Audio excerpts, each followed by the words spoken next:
को बंदगी सा है।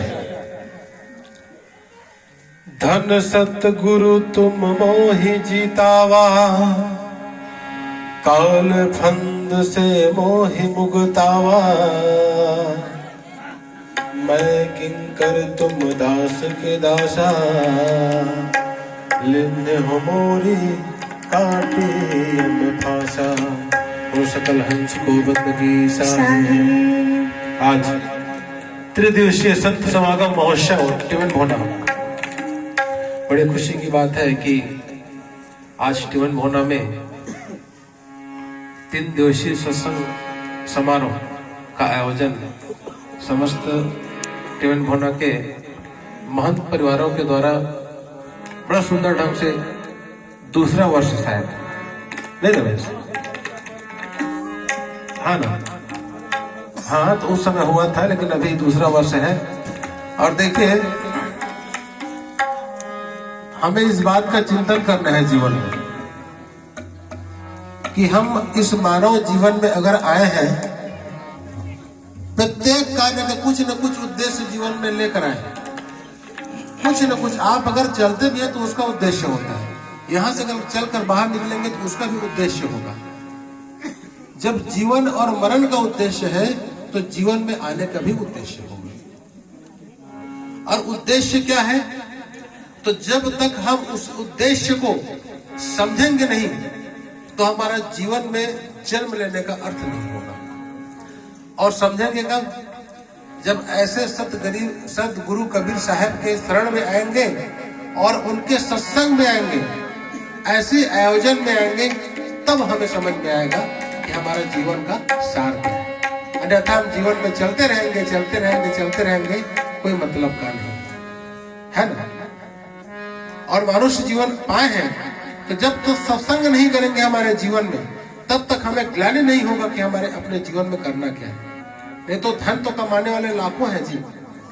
अकबर जानते हैं ना, देश का पूरा राजा था एक समय में, देश का, भारत देश का। ऐसा कोई राज्य, ऐसा कोई देश नहीं था जहां अकबर का शासन नहीं था। मगर अकबर को कितने लोग जानते हैं? 1, 2, 4, 10 कितने लोग? अकबर का संपत्ति करोड़ों में था, अरबों में था। कितनी संपत्ति, कितनी चीज बची आज? महल बड़े बड़े हैं, जाके देखो सब खंडर हो पड़े हैं। लेकिन हमारे कबीर जी के पास, हमारे कबीर संत के पास क्या था? कबीरदास जी के पास क्या था? रोहिदास जी के पास क्या था? हरिदास जी के पास क्या था? गोस्वामी तुलसीदास के पास क्या था बताइए? उनके पास सिर्फ सत्संग का ज्ञान था। और उनका धन, ये जो हम पढ़ रहे हैं ना, वही उनका धन था।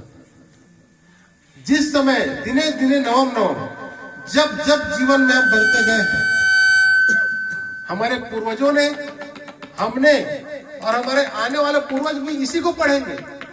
ये उनका कबीरदास जी का धन उस समय भी युवा था, जवान था, अभी भी जवान है और 50 साल, 100 साल, 200 साल तक भी जवान रहे।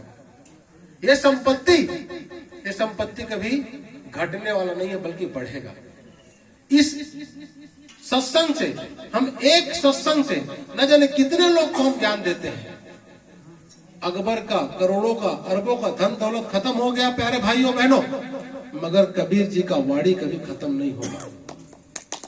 तो हमें इससे क्या सीख लेनी चाहिए? आज क्या सीख लेनी चाहिए हमको? ये बता रहे हैं कौन? धर्मदास जी अपने वचनों के माध्यम से कबीरदास जी से कह रहे हैं कि धन सतगुरु तुम मोह जी तावा।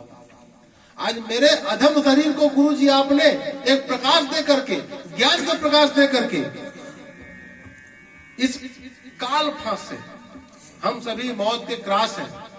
कब हमें मौत जकड़ लेगा कोई पता है? हम कमाते हैं ना लाखों करोड़ों, मेरा धन, मेरा घर, मेरा पुत्र, मेरा संतान, नाना प्रकार के हम क्लेश में डूबे रहते हैं।